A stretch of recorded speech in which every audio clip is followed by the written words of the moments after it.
Hello అండి, అందరికీ నమస్కారం. మా కిచెన్కి స్వాగతం. ఈరోజు మనం ఈ వీడియోలో ఎగ్ ప్రాన్స్ పొటాటో కర్రీ ఎలా తయారు చేయాలో చూసేద్దాం. ఈ కర్రీ రైస్లోకి అలాగే చపాతీలోకి చాలా బాగుంటుందండి. ఈ కర్రీకి ఒక మెయిన్ ఇంగ్రీడియంట్ ఉందండి. సో నేను మీకు ఈ వీడియోలో మీతో అది షేర్ చేసుకుంటాను. సో వీడియోని ఎక్కడ స్కిప్ చేయకుండా ఎండ్ వరకు చూసేయండి. ఈ కర్రీని ప్రిపేర్ చేయడం కోసం ముందుగా ప్యాన్లోకి 3 టేబుల్ స్పూన్స్ వరకు ఆయిల్ని యాడ్ చేసుకోవాలండి.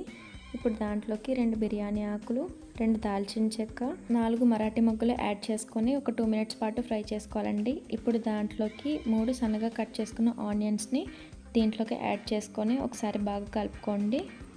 ఆనియన్స్ అనేవి త్వరగా మగ్గడం కోసం దాంట్లోకి మన టేస్ట్కి తగ్గ సాల్ట్ని ముందరే యాడ్ చేసేసుకోండి. సో గోల్డెన్ కలర్ వచ్చిన తర్వాత దాంట్లోకి 1 టేబుల్ స్పూన్ అల్లం వెల్లుల్లి పేస్ట్ని యాడ్ చేసుకొని పచ్చివాసన పోయేంత వరకు మనం దీన్ని ఫ్రై చేసుకోవాలండి. ఆనియన్స్ అనేవి ఇలా ఫ్రై అవుతున్నప్పుడు దాంట్లోకి 1 టేబుల్ స్పూన్ ధనియాల పొడి, 1/2 టేబుల్ స్పూన్ జీలకర్ర పొడి, 1/4 టేబుల్ స్పూన్ గరం మసాలాను యాడ్ చేసి ఒకసారి మొత్తం అంతా మిక్స్ అయ్యేటట్టు కలుపుకోండి. ఇప్పుడు దాంట్లోకి ప్రాన్స్ని యాడ్ చేసుకోవాలండి. ఎప్పుడైనా ప్రాన్స్ కర్రీ చేసేటప్పుడు ఫ్రెష్గా ఉంటే ప్రాన్స్ టేస్ట్ అనేది చాలా బాగుంటాయండి. సో ప్రాన్స్ అనేవి ఇలా కొద్దిగా అనిపించుకున్న తర్వాత దాంట్లోకి పొటాటోస్ని యాడ్ చేసుకోండి. మేము ఇక్కడ 3 పొటాటోస్ని ఇలా చిన్న ముక్కలుగా కట్ చేసి యాడ్ చేసుకున్నాము.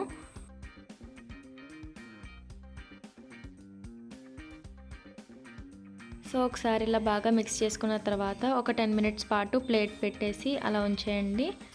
సో 10 మినిట్స్ అయ్యాక ప్లేట్ ఓపెన్ చేసి దాంట్లోకి కొద్దిగా పసుపు, 2 టేబుల్ స్పూన్స్ కారంని యాడ్ చేసుకొని బాగా మిక్స్ చేసుకోండి.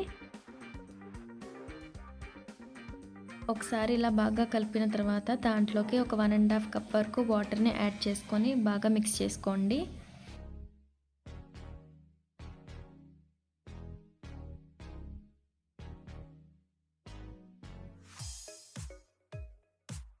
వాటర్ అనేది ఇలా మరుగుతున్నప్పుడు దీంట్లోకి కసూరి మేతిని క్రష్ చేసుకుని యాడ్ చేసుకోవాలండి. సో కసూరి మేతి యాడ్ చేసుకుంటే ఏ నాన్ వెజ్ కర్రీలోకైనా టేస్ట్ అనేది చాలా బాగుంటుందండి. సో స్టార్టింగ్లో చెప్పాను కదండి, కర్రీకి ఒక మెయిన్ ఇంగ్రీడియంట్ అనేది ఉన్నదనేసి. సో అది నేను ఇప్పుడు చెప్పబోతున్నాను. ఇప్పుడు రోల్లోకి కొద్దిగా జాపత్రి అలాగే 1 టేబుల్ స్పూన్ గసగసాలను యాడ్ చేసుకొని ఒక 2 మినిట్స్ పాటు ఇలా దంచుకోవాలండి. సో ఇలా 2 మినిట్స్ పాటు దంచుకున్న తర్వాత దాంట్లోకి కొద్దిగా జీడిపప్పులను యాడ్ చేసుకొని ఇంకాసేపు దంచుకోండి.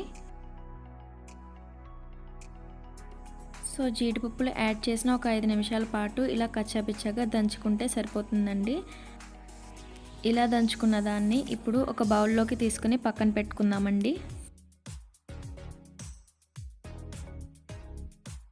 సో కర్రీలో వాటర్ అనేది కొద్దిగా ఎవాపరేట్ అయిపోయిన తర్వాత దాంట్లోకి ముందుగా గ్రైండ్ చేసి పెట్టుకున్న జీడిపప్పు గసగసాలది యాడ్ చేసుకొని బాగా మిక్స్ చేసుకోండి.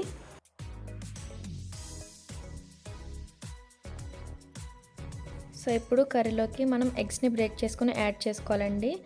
మేము ఇక్కడ 3 ఎగ్స్ని బ్రేక్ చేసుకుని యాడ్ చేసుకున్నాము.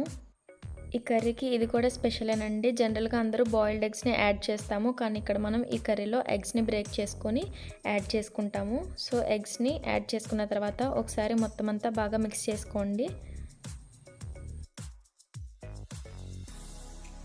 ఇప్పుడు కర్రీలోకి 1 టేబుల్ స్పూన్ చికెన్ మసాలాని యాడ్ చేసుకోండి. చికెన్ మసాలా లేని వాళ్ళు వెజ్ మసాలా ఉన్న దాన్ని యాడ్ చేసుకోవచ్చు.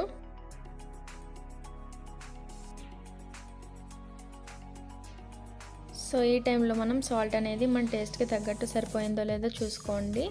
సాల్ట్ సరిపోలేని వాళ్ళు కొద్దిగా సాల్ట్ని యాడ్ చేసుకొని ఒకసారి కలుపుకోండి. ఇప్పుడు దీంట్లోకి కొద్దిగా కరివేపాకుని యాడ్ చేసుకోండి. ఒకసారి బాగా మిక్స్ చేసుకున్న తర్వాత ఒక 10 మినిట్స్ పాటు మీడియం ఫ్లేమ్లో ఉంచుకొని ప్లేట్ పెట్టేయండి.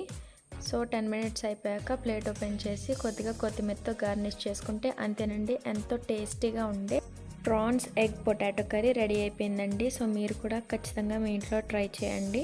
అందరికీ చాలా అంటే చాలా బాగా నచ్చుతుందండి.